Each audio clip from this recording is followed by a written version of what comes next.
নমস্কার প্রিয় দর্শক বন্ধুরা, আশা করি সবাই ভালো আছেন। আমার পাঁচমিশালি রান্নাঘরে আপনাদের সকলকে স্বাগত। আমার আজকের রেসিপি দুধ পুলি।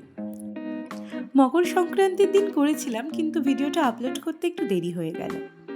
প্রথমে আমি এখানে নিয়ে নিয়েছি নতুন চালের গুঁড়ো, তার মধ্যে গরম জল দিয়ে ভালোভাবে মেখে নিয়েছি।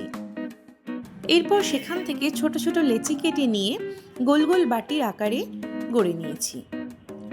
আর এই ক্ষীরটা আমি বাড়িতেই বানিয়েছি। সেই ক্ষীরটা মাঝখানে দিয়ে এইভাবে পুলির আকার দিয়ে নেব।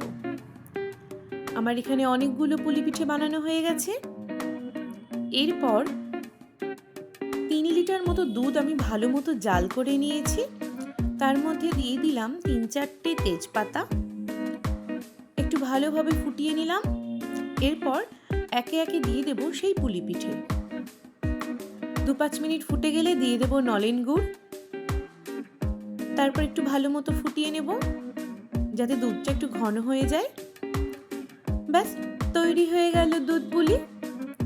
ভীষণই ইজি একটা রেসিপি, আপনারাও বাড়িতে ট্রাই করে এই শীতকালে একবার হলেও খেয়ে দেখবেন। ভিডিওটি ভালো লাগলে লাইক, কমেন্ট, শেয়ার করতে একদম ভুলবেন না। আর অবশ্যই আমাদের চ্যানেলটিকে সাবস্ক্রাইব করে দেবেন। দেখা হচ্ছে পরের ভিডিওতে। ততদিন ভালো থাকবেন, সুস্থ থাকবেন। ধন্যবাদ।